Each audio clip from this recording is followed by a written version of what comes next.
Hello everyone, welcome है आपका इस वीडियो में। इस वीडियो में हम क्लास 10 मैथमेटिक्स के लिए multiple choice questions, objective type questions जो होते हैं हम वो कवर करेंगे। इसके हर पार्ट में हम कोशिश करेंगे 20 क्वेश्चंस हम कवर करेंगे, ठीक है। और ये 20 क्वेश्चंस पूरे सिलेबस से, क्लास 10 मैथमेटिक्स का जो पूरा सिलेबस होता है उस सिलेबस से हम हर चैप्टर से कुछ क्वेश्चंस लेके हम इसको हर पार्ट में पूरा सिलेबस हम कवर करेंगे, ठीक है। ओके, तो चलिए पार्ट 1 स्टार्ट करते हैं।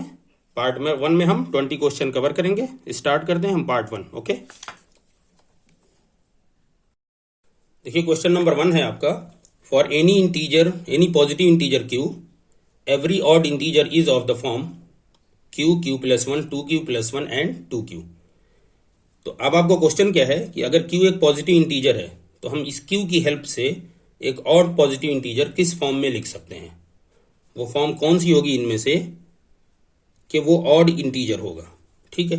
तो अब सपोज हमारा q क्या हो सकता है, 1 2 3 4 5 6 कोई भी नंबर हो सकता है, क्योंकि ये सारे पॉजिटिव इंटीजर हैं।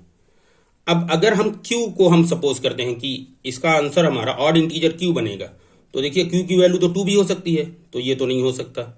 अब अगर हमने सोचा कि q प्लस 1 हो सकता है आंसर, तो q प्लस 1 में इनमें से कोई नंबर लीजिए, तो 1 अगर आप चूज कर रहे हैं तो 1 प्लस 1 क्या हो जाएगा, 2। ये तो इवन बन जा रहा है, ठीक है। उसी तरह 2q प्लस 1, अब अगर 1 आप ले रहे हैं यहाँ पे, तो 1 इंटू 2 2 और 2 प्लस 1 3। सपोज 2 को आप लीजिए, 2 इंटू 2 4, 4 प्लस 1 5, तो यहाँ पे ऑड इंटीजर बन रहा है, ठीक है। तो इन दोनों में तो इवन हमारा मिल जा रहा है, इवन ऑड दोनों मिल रहे हैं, तो मतलब इवन भी मिल रहा है। यहाँ पे सिर्फ ऑड मिल रहा है, चाहे हम इंटीजर की वैल्यू जो भी पुट कर रहे हैं। यहाँ पे देखिए अगर 1 हम रख रहे हैं तो 1 इंटू 2 2, 2 रख रहे हैं, 2 इंटू 2 4, तो यहाँ पे भी हमें इवन मिल रही है। यहाँ सिर्फ इवन मिल रहा है, यहाँ इवन ऑड दोनों मिल सकते हैं, यहाँ भी इवन ऑड दोनों मिल सकते हैं। लेकिन यहाँ पे ये एक ऐसी कंडीशन है कि यहाँ पे हमें सिर्फ ऑड इंटीजर मिलेगा। तो किसी भी पॉजिटिव इंटीजर के लिए 2q प्लस 1 एक ऑड इंटीजर की फॉर्म बनेगी। देखिए for example 2q plus 1, 2q plus 1, ठीक है। अब यहाँ अगर q इक्वल 1 रख रहे हैं आप, q इक्वल 1 रख रहे हैं तो 2 इंटू 1 प्लस 1 इक्वल ये क्या बन जाएगा फाइनली 3। q इक्वल 2 आप रखिए तो इसकी वैल्यू क्या हो जाएगी, 2 into 2 plus 1 equal 5। q equal आप 3 रख दीजिए तो ये क्या बन जाएगा, 2 इंटू 3 प्लस 1 इक्वल 7। देखिए यहाँ पे हमें ऑड नंबर मिलते जा रहे हैं, तो हमारा आंसर क्या होगा, 3rd करेक्ट हो जाएगा। ओके, चलिए क्वेश्चन नंबर 2 देख लीजिए। Which one of the following pair is को प्राइम नंबर्स। इनमें से कौन सा पेयर ऐसा है जो कि को प्राइम नंबर्स हैं, ठीक है। को प्राइम नंबर्स के लिए आपको एक बात जो याद रखनी वो सिंपल ये है कि वो नंबर्स आपस में कैंसिल आउट ना होते हो किसी भी नंबर से, ठीक है। जैसे देखिए 14 35, यहाँ पे अगर 7 से आप डिवाइड करें तो ये भी डिवाइड हो जाएगा, 7 से ये भी डिवाइड होगा। 31 93, 31 इंटू 3 इज 93। 32 62, तो ये 2 से ये भी डिवाइड होगा, 2 से ये भी डिवाइड होगा। 18 35, ये आपस में किसी एक नंबर से डिवाइड नहीं हो रहे हैं। तो एक तो सोल्यूशन ये है कि वो किसी नंबर से डिवाइड ना हो, लेकिन किसी नंबर से डिवाइड ना हो का मतलब अल्टीमेटली है कि वो 1 से डिवाइड होगा। जैसे 18 को आप लिखिए, सबको हम लिख देते हैं, जैसे 14 को हम क्या लिखेंगे, 2 इंटू 7 और 1 इंटू बल्कि लिखेंगे, है ना। और 35 को हम क्या लिख सकते हैं, 31 इंटू 5 इंटू 7, ठीक है। एक पार्ट ये हो गया। इसी तरह अगर हम 18 को लिखना चाहें तो 18 को हम लिखेंगे 1 इंटू 2 इंटू 2 से भी 2 इंटू, ठीक है, 1 से डिवाइड होगा, 2 से डिवाइड होगा, और किससे डिवाइड होगा, नहीं यहाँ पे हम इंटू नहीं लिखेंगे, कॉमा हम लिखेंगे किन किन नंबर से ये डिवाइड हो रहे हैं, ठीक है, ठीक है। तो 1 से डिवाइड होगा, 2 से डिवाइड होगा, 3 से डिवाइड होगा, 4 से डिवाइड होगा, ठीक है। और 4 के बाद 4 से नहीं होगा, 1 3 फिर 6 से डिवाइड होगा, 6 9 18 इन नंबर से डिवाइड हो रहे हैं, ठीक है। उसी तरह आप इसको लीजिए 35, तो ये 1 से डिवाइड होगा, फिर 5 से डिवाइड होगा, फिर 7 से डिवाइड होगा, ठीक है। उसी तरह जब आप 31 लें, 31 1 और 31 से डिवाइड होगा, और 93 जो डिवाइड होगा वो 1 से डिवाइड होगा, सॉरी कामा हमको लिखना है, फिर 31 से डिवाइड होगा और 93 से डिवाइड होगा। इसी तरह अगर आप 32 को करें तो 1 से डिवाइड होगा ये नंबर, 2 से डिवाइड होगा, और फिर 3 से नहीं होगा, 4 से डिवाइड होगा, 4 के बाद 8 से डिवाइड होगा, 8 के बाद 16 से डिवाइड होगा, और 32 से डिवाइड होगा, ठीक है। और उसी तरह आप अगर लें 62 को, तो 62 जो होगा 1 से डिवाइड होगा, और उसके बाद 2 से डिवाइड होगा, 2 के बाद ये क्या हो जाएगा 31, तो 31 से डिवाइड होगा। देखिए यहाँ पे ये हमारा कॉमा रहेगा, मल्टीप्लाई नहीं रहेगा। 14 किससे होगा डिवाइड, 1 से डिवाइड हो सकता है, 2 से डिवाइड हो सकता है, 7 से डिवाइड, और 14 इटसेल्फ, ठीक है। और ये 35 1 से डिवाइड होगा, 5 से डिवाइड होगा, 7 से डिवाइड होगा, और 35 से भी डिवाइड होगा, ठीक है। उसी तरह 18 1 से डिवाइड हो सकता है, 2 से डिवाइड हो सकता है, 3 से डिवाइड होगा, 6 से डिवाइड होगा, 19 से डिवाइड होगा, और 18 से डिवाइड होगा। 35 1 5 7 और यहाँ भी कॉमा 35, ठीक है। इन नंबर से डिवाइड होगा। 31 किससे डिवाइड होगा, 1 से डिवाइड होगा, 31 से डिवाइड होगा, और 93 1 से डिवाइड होगा, 31 से डिवाइड होगा, 93 से डिवाइड होगा। इसी तरह हमको सारे नंबर्स लिख लेने हैं। अब हमको ये देखना है कि क्या कोई नंबर, जैसे यहाँ पे देखिए 1 के अलावा, देखिए यहाँ पे 7 एक कॉमन नंबर आ रहा है, यहाँ पे 1 भी आ रहा है कॉमन, 7 भी हमारा कॉमन आ रहा है, यहाँ पे सिर्फ 1 कॉमन आ रहा है, ठीक है। यहाँ पे हमारा 1 कॉमन आ रहा है, यहाँ पे 31 कॉमन आ रहा है, ठीक है। ये 31 हमारा है, यहाँ पे 1 कॉमन आ रहा है, 2 भी कॉमन है, ठीक। तो हमें ये देखना है कि को प्राइम वो पेयर जो 1 के अलावा किसी और नंबर से डिवाइड ना होते हों। तो ऐसा सिर्फ एक पेयर है 18 35। तो हमारा आंसर क्या होगा, को प्राइम नंबर्स कौन से होंगे, 18 35। ओके, चलिए ठीक। क्वेश्चन नंबर 3 देख लीजिए। क्वेश्चन नंबर 3 है, if x equal 4 y equal k is a solution of the equation x plus 2y equal 12 then k is. तो यहां बहुत सिंपल है कि ये कह रहा है x की वैल्यू दे दिया, y की वैल्यू दे दिया, और कह रहा है कि ये जो x y है ये सोल्यूशन इस इक्वेशन के हैं, तो k की वैल्यू आप देखिए। तो सिंपल आपके पास है x प्लस 2y इक्वल 12, यहां पे x की वैल्यू रख दीजिए 4 प्लस y की वैल्यू रख दीजिए 2k, दिस इज इक्वल 12। तो 2k की वैल्यू क्या हो जाएगी, 12 माइनस 4 मीन्स 2k की वैल्यू हो जाएगी 8। दिस इंप्लाइज दैट k की वैल्यू क्या हो जाएगी, 8 डिवाइड बाई 2 इक्वल 4। तो हमारा आंसर 1 जो है वो करेक्ट हो जाएगा। ठीक है, यहां पे कुछ नहीं करना है आपको, सिर्फ वैल्यू पुट कर देनी है। ठीक है, नाउ चलिए क्वेश्चन नंबर नेक्स्ट हमारा 4, if the line 3x plus ay equal 2 and 2x plus 5y plus 1 equal 10 is 0 are parallel then a equal. तो पहले हम क्या करते हैं कि इक्वेशन हम ऐसे लिख लेते हैं, 3x प्लस ए वाई माइनस 2 इक्वल 0, मतलब राइट साइड में हम 0 रखेंगे। तो इक्वेशन 1 हम 2 को हमने माइनस कर लिया, और ये 2x plus 5y plus 1 equal 0।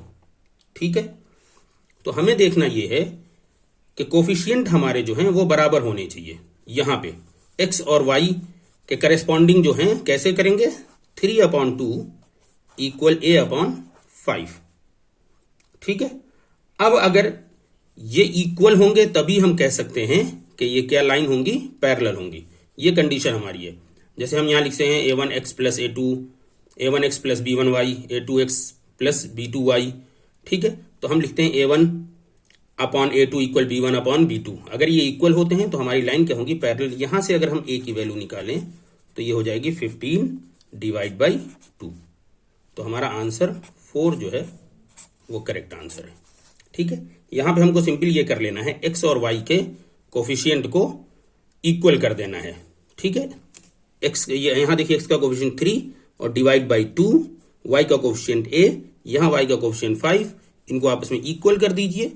ठीक है, ये कंडीशन होती है दोनों लाइन के पैरेलल होने की। तो यहां से a की वैल्यू क्या आ जाएगी, देखिए cross multiplication 3 into 5 is 15, 2a, so divide by 2। ठीक, ओके, चलिए क्वेश्चन नंबर 5 हम कर लेते हैं। The root of the quadratic equation x square minus 4 equal 0। ठीक है, यहां पे आप देख लीजिए एक्स स्क्वायर माइनस 4 इक्वल 0, बहुत सिंपल है। This implies that x square equal क्या हो जाएगा 4। दिस इंप्लाइज दैट एक्स की वैल्यू क्या हो जाएगी प्लस माइनस अंडर रूट 4।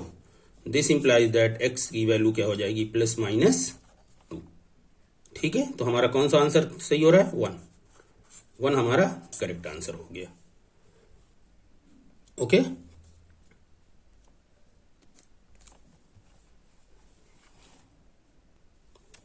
ठीक, उसी तरह चलिए क्वेश्चन नंबर 6 हम कर लें।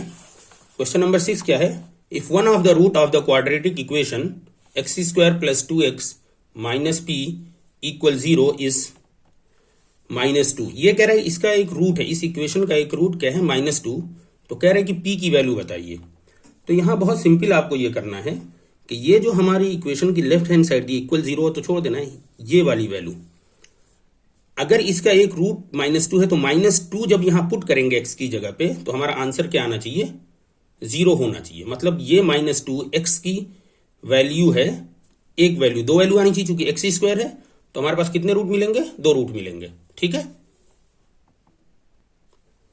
ठीक, तो 2 रूट मिलेंगे। तो एक रूट हमारा दिया हुआ है -2 और इसी की हेल्प से कह रहा है कि p की वैल्यू बताइए। तो आप सिंपल x की जगह पे -2 पुट कर दीजिए। तो आपको दिया है given that x square plus 2x minus P equal 0। तो यहां पे पुट x इक्वल -2 यहां पुट करिए तो क्या हो जाएगी ये वैल्यू एक्स स्क्वायर -2 का square plus of 2 of -2 minus P, this is equal 0। तो ये हो गया 4, ये क्या हो जाएगा -4 माइनस पी इक्वल 0। तो 4 - 4 0 minus P equal 0। This implies that p की वैल्यू क्या हो जाएगी 0। तो p की वैल्यू 0 हमारा थर्ड ऑप्शन है, हमारा करेक्ट है। सो p की वैल्यू 0 हमारा थर्ड ऑप्शन करेक्ट हो जाएगा। ओके, चलिए अब क्वेश्चन नंबर हमारा 7, क्वेश्चन 7 यहां पे क्या दे रहा है, if the corresponding side of 2 similar triangles are in the ratio of 2:3 then area of this triangle will be in the ratio. देखिए यहां पे ये बहुत सिंपल क्वेश्चन है। क्या कह रहा है, साइड्स कह रहा है, सिमिलर ट्रायंगल के साइड का जो रेशियो है वो क्या है 2:3। तो आपसे क्वेश्चन कह रहा है कि इनके एरिया, ये जो ट्रायंगल हैं इनके एरिया का रेशियो क्या होगा। तो आपको ये फॉर्मूला याद होना चाहिए, ratio of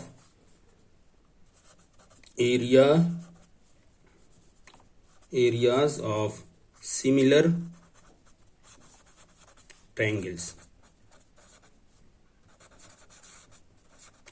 is equal ratio of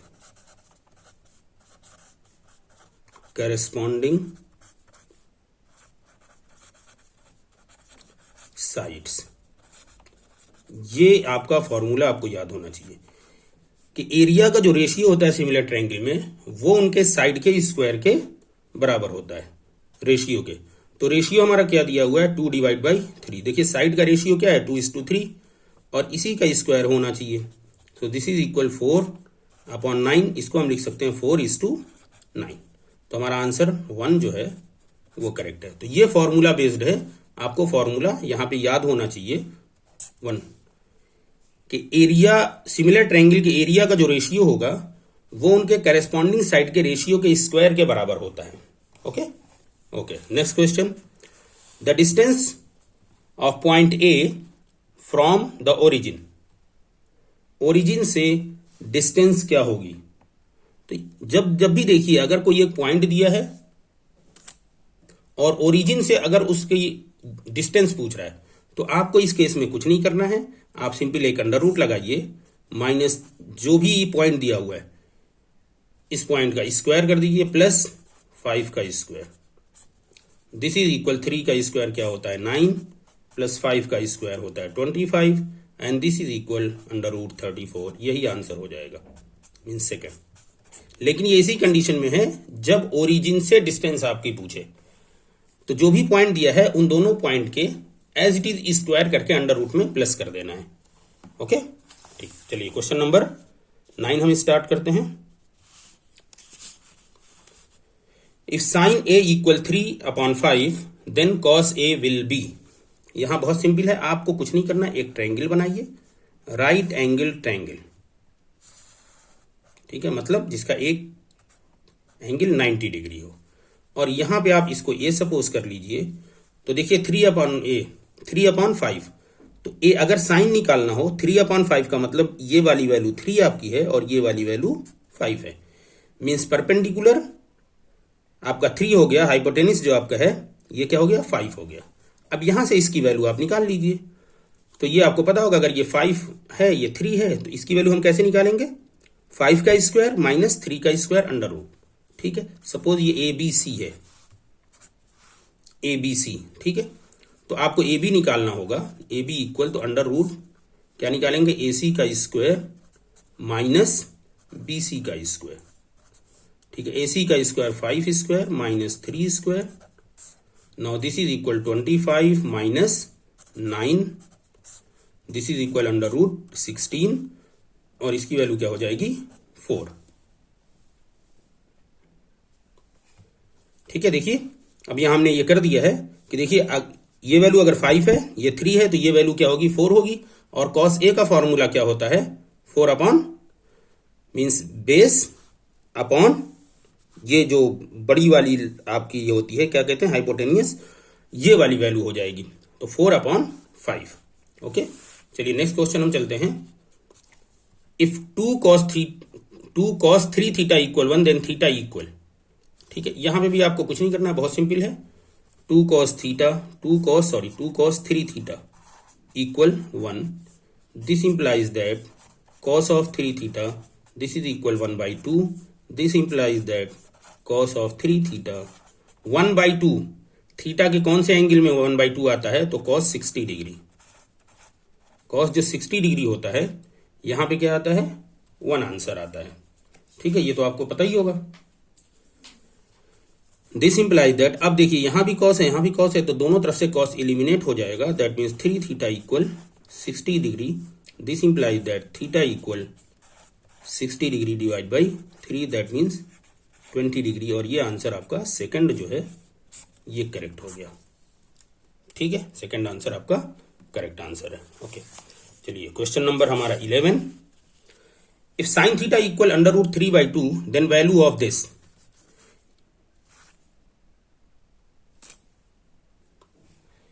यहां पे देखिए sine theta equal under root 3/2 then, तो आप साइन थीटा अभी इससे पहले वाले क्वेश्चन में हमने बताया था, अब यहां पे ज्यादा कुछ नहीं करना है आपको। सपोज ये थीटा आपका है, तो ये अंडर रूट 3 और ये 2, तो इसका स्क्वायर करिए 4, इसका स्क्वायर करिए तो 3 होगा, 4 माइनस 3 1, 1 का अंडर रूट 1 ही होगा, दैट मीन्स इसकी वैल्यू 1 है। ओके, अब आपको करना क्या है, cosec theta plus cot theta, अब यहां पे याद रखना वैल्यू रख दीजिए, थीटा है, कोसेक थीटा क्या होता है, देखिए sine theta this divide by this, तो कोसेक थीटा इसका रिवर्स होता है, मतलब 2/√3 plus cot theta, tan theta क्या होता है परपेंडिकुलर डिवाइड बाई बेस, और कॉट थीटा क्या हो जाएगा बेस डिवाइड बाई, सो 1/√3, तो ये ऊपर हो जाए, ये हो गया 2 + 1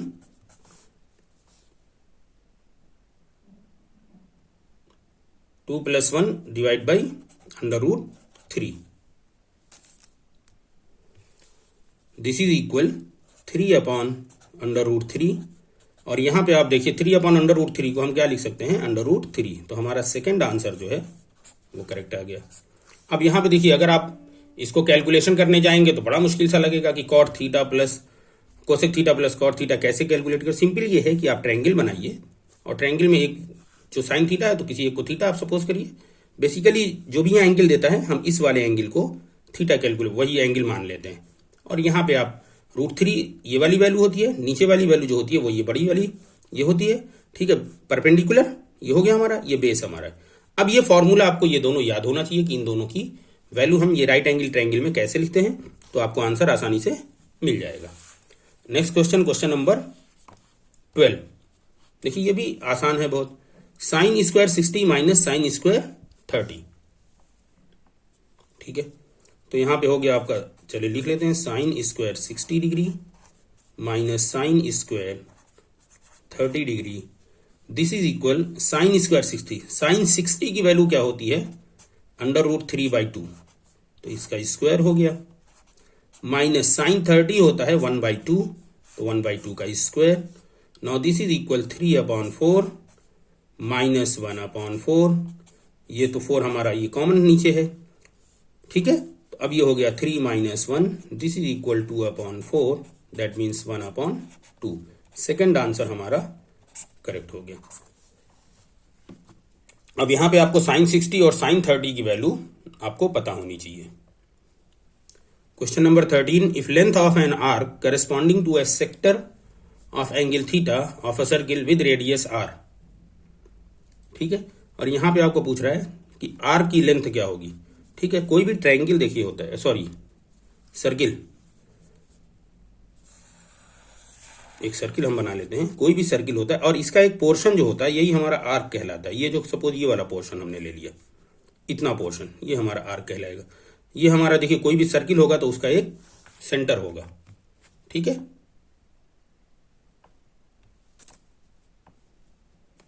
ठीक है। अब देखिए इन दोनों को आपने सेंटर से ये दो लाइन आपने ड्रॉ कर दी और ये इसके बीच का एंगल ये थीटा कह रहे हैं कि जब सपोज ये आर्क है, ठीक है, और यहां से आपने दो लाइन ड्रॉ की और इनके बीच जो एंगल बन रहा है थीटा, थीटा एंगल अगर बन रहा है तो ये जो आर्क हमारी है इसकी लेंथ क्या होगी, ये आपका क्वेश्चन है, ठीक है।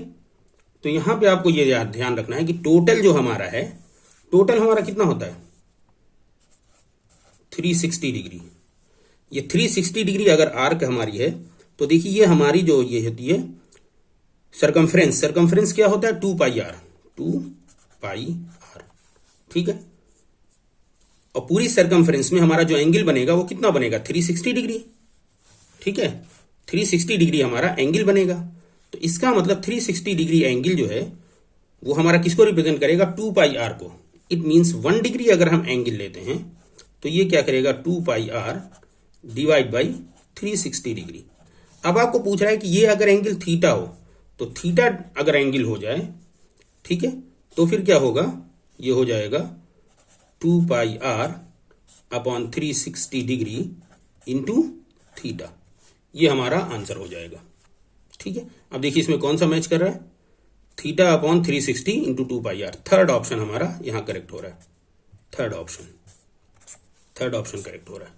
इसको, इस सवाल को समझ लीजिए कि यहां पे ये दे रहा है कि अगर ये आर्क है, आर्क से बनने वाला एंगल अगर थीटा है जो सेंटर पे बनता है, तो कह रहा है तो उस आर्क की लेंथ बताइए, ये आर्क की लेंथ क्या होगी। देखिए टोटल लेंथ जो हमारी होती है, ये अगर सपोज आपने कोई सर्किल बनाया किसी धागे की हेल्प से या किसी तार की हेल्प से, तो जब इसको आप इसको खोलेंगे, एक सर्किल आप बनाए, सर्किल को ओपन करिए, तो जो टोटल डिस्टेंस होगी 2πr होगी, इसी को हम सरकमफ्रेंस कहते हैं, सरकमफ्रेंस हमारी 2πr।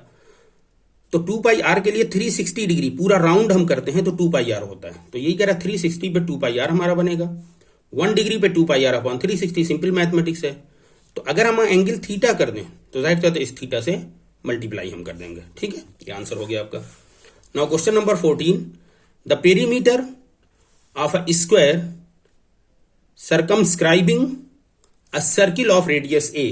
देखिए यहां पे क्वेश्चन आपको क्या कह रहा है,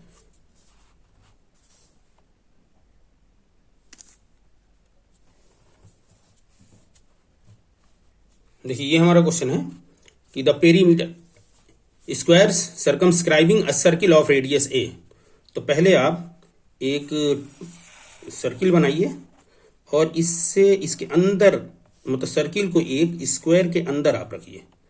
अब ये जाहिर सी बात है हम बाई हैंड बना रहे हैं तो इतना एग्जैक्ट नहीं आएगा, लेकिन समझ लीजिए बात में, ठीक है। और ये आपका क्या हो जाता है ओरिजिन, ठीक है, ओरिजिन ऑफ अ सर्किल। बहुत सिंपल की बात है, ये कह रहा है कि रेडियस इसका ए है तो इसकी डिस्टेंस क्या होगी ए, ठीक है। तो कह रहा है कि ये जो आपने बनाया है, ये जो स्क्वायर है इसका पेरीमीटर बताइए। ये पूरे स्क्वायर की पूरी लेंथ यहां से यहां, ये पूरी लेंथ हमारी पेरीमीटर कहलाती है। तो ये क्या होगा, देखो जब ये ए है तो ये यहां भी क्या होगा, ये डिस्टेंस क्या होगी, फिर ये भी ए होगी, ठीक है, ये ए है तो ये भी ए हमारी है, क्योंकि ये हमारा रेडियस है, ये रेडियस है ना, तो और ये पूरी डिस्टेंस क्या हो जाएगी 2a, और यही हमारा 2a है।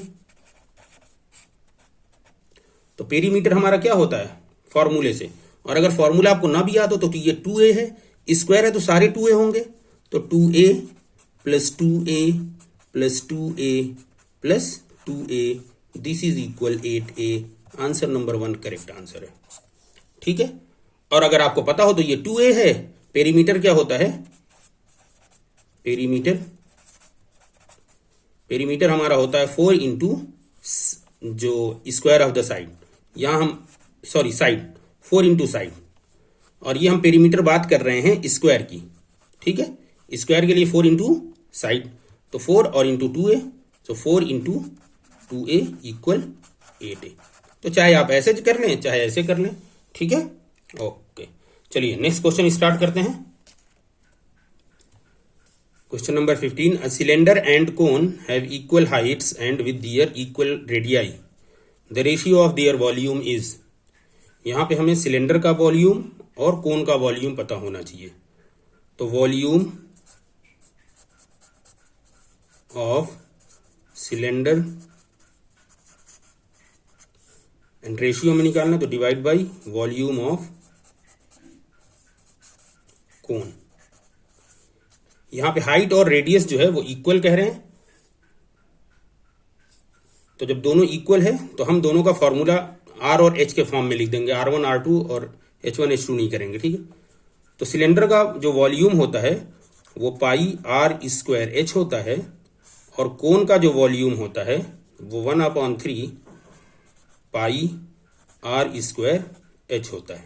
ठीक है, तो एच एच हमारा कैंसिल आउट हो जाएगा, आर स्क्वायर कैंसिल हो जाएगा, पाई पाई कैंसिल हो जाएगा, तो क्या हो जाएगा ये 3/1, मतलब 3:1 इसका रेशियो का आंसर हो जाएगा। ठीक है, देखिए 1/1/3, तो ये क्या हो जाएगा 3 मीन्स 3:1, तो थर्ड ऑप्शन हमारा सही होगा। Okay, now question number 16.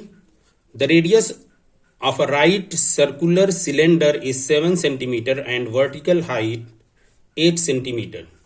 The curved surface of cylinder is. ठीक है, यहां पे given that हमारा क्या दिया हुआ है, रेडियस हमारी r इक्वल 7 और वर्टिकल हाइट मीन्स जो परपेंडिकुलर हाइट हमारी होती है h, ठीक है, वो हमारा क्या है 8, ये सेंटीमीटर है। ठीक है, अब हमको कह रहा है कर्व्ड सरफेस ऑफ सिलेंडर, तो इसका फॉर्मूला क्या होता है, curved surface of cylinder is equal to pi R H, ये हमारा आंसर फॉर्मूला होता है। तो 2 पाई की वैल्यू हम लिखेंगे 22/7, 22/7, आर की वैल्यू 7 और h की वैल्यू 8, 7 7 कैंसिल हो जाएगा, और इसका फाइनल जो आएगा वो आएगा 352 सेंटीमीटर, और सरफेस है तो हमारा क्या आ जाएगा स्क्वायर। ठीक है, तो यहाँ ऑप्शन में हमें, ठीक है, एरिया कर्व्ड सरफेस पूछ रहा है, तो हम ये स्क्वायर सारा हम कर लें, ये क्यूब नहीं रहेगा, ये सब हमारे स्क्वायर में हम लिख दें इसको। ठीक है,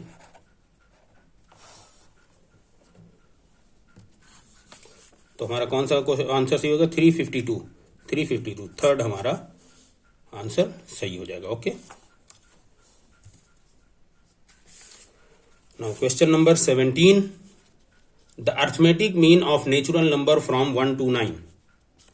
1 to 9 means 1 2 3 and so on up to 9, इसका अर्थमेटिक मीन हमसे पूछ रहा है। ठीक है, तो इसका बहुत सिंपल है, इसको ऐड कर दीजिए और 9 से डिवाइड कर लीजिए। ठीक है, एक तरीका हो गया। दूसरा ये है, इसका फॉर्मूला होता है n+1/2। अगर 1 2 3 ये नंबर्स हमारे होते हैं 1 2 3 एंड सो ऑन, तो इसका हम फॉर्मूला टोटल कितने हैं 9, तो हम इसको लिख देंगे 9 × 9+1 डिवाइड बाई 2, तो ये हो गया 9 × 10 डिवाइड बाई 2, तो 2 5 × 10, तो 45 हमारा n+1 डिवाइड बाई 2, तो हमारा क्या हो जाएगा 45। तो हमारे ये क्या आ गया total sum, means 1 + 2 + 3 plus up to 9, इसका सम कितना आ गया 45। ठीक है, अब ये कह रहा है कि सम तो हमारा आ गया 45, अब एवरेज क्या होगा, क्या पूछ रहा है हमारा अर्थमेटिक मीन। तो अर्थमेटिक मीन AM हम लिखते हैं, arithmetic mean is equal to total divide by total numbers 1 2 3 9, तो ये हो गया 5। तो फाइनली थर्ड आंसर हमारा करेक्ट हो गया। ठीक है, तो जब भी हमें सम निकालना होगा 1 + 2 + 3 प्लस अप टू 9 और डिवाइड बाई टोटल नंबर, ये तो हमारा अर्थमेटिक मीन हो जाएगा। देखिए, तो टोटल निकालने के लिए नेचुरल नंबर के सम के लिए हमारा ये फॉर्मूला है, तो इससे हमने टोटल निकाल लिया 1 + 2 + 3 अप टू 9 नंबर्स का। ठीक है, ये 45 आ गया। और अब हम करेंगे अर्थमेटिक मीन हमारा क्या होता है, sum of the numbers 45 divide by the total numbers. Total numbers कितने हैं, काउंटिंग कर लीजिए 9 नंबर्स, तो हमारा आंसर क्या हो गया 5। ओके, अब question number 18, the mean of even numbers from 1 to 15। अब सिंपल आपको देखना है कि यहां पे आपका क्वेश्चन है, आपको पूछ रहा है इवन नंबर्स का सम। इवन नंबर्स 1 to 15, इनके बीच में इवन नंबर क्या होगा 2 4 6 8 10 12 14। ठीक है, इसके बीच मीन पूछ रहा है, मीन को एवरेज कह लीजिए, अर्थमेटिक मीन कह लीजिए। ठीक है, तो अब इनका टोटल आप कर लीजिए प्लस प्लस। ठीक है, और 1 2 3 4 5 6 7 नंबर्स टोटल हो रहे हैं। 2 + 4 6 6 6 12 12 8 20 30 देन 42 देन 56, तो टोटल कितने हो रहे हैं, दिस इज 56। सो मीन हमारा जो आएगा, mean equal 56 divide by numbers 1 2 3 4 5 6 7, तो 7 8 तो ये हमारा 8 आंसर, सेकंड ऑप्शन हमारा सही हो जाएगा।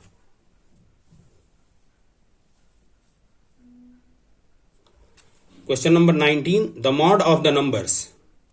ये नंबर्स दिए हुए 6 3 2 6 5 6 8 इज 7। ये कह रहा है क्या है, ये सही है या गलत है, या हम कह नहीं सकते, या इनमें से कोई नहीं। ठीक है, तो मॉड हमारा क्या होता है, इसको समझ लें, most frequent number, most frequent number या मोस्ट रिपीटेटिव नंबर। जो नंबर सबसे ज्यादा बार रिपीट हुआ हो, सबसे ज्यादा बार जो नंबर आया हो, वही हमारा मॉड होता है। ठीक है, तो यहां पे मॉड हमारा क्या होगा, सिंपल देख लीजिए, कौन सा नंबर सबसे ज्यादा बार रिपीट हुआ है 6, तो क्या इसका मॉड 7 है, नहीं, इसका मॉड क्या आ रहा है 6 आ रहा है। तो इसका मॉड जो 7 दिया हुआ, ये स्टेटमेंट ट्रू है या फॉल्स है, ये कैन नॉट से या नन ऑफ द, नहीं, तो इसका स्टेटमेंट फॉल्स है। ठीक, नाउ इस सेट का last question, if the mean and median of a frequency distribution are, देखिए मीन दिया हुआ है 20.5, मीडियन दिया हुआ है 20, तो कह रहा है इसका मॉड बताइए।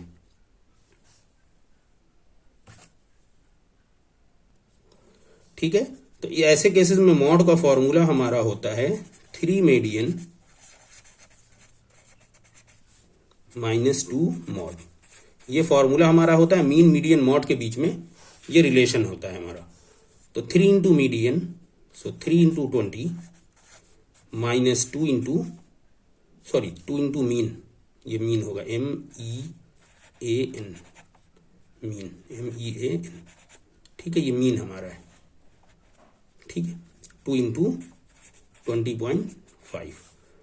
ठीक है, ये हो गया, तो 60 -24.5 मीन्स 41, तो ये हो जाएगा 19, ये हमारा आंसर हो जाएगा 19, हमारा कौन सा, थर्ड ऑप्शन। ठीक है, तो ये आपको फॉर्मूला याद करना होगा। ओके, ठीक है, इस सेट में इतना ही। नेक्स्ट सेट में हम इस तरह के और सेट भी करेंगे, और आगे थोड़े से इससे थोड़े से मुश्किल सवाल हम लाएंगे, ताकि आपको पहला जो हमारा पार्ट है पार्ट 1 ये जो हमारा है ये बहुत इजी है, इसमें सिंपल कैलकुलेशन पे सारे सवाल बेस्ड हैं।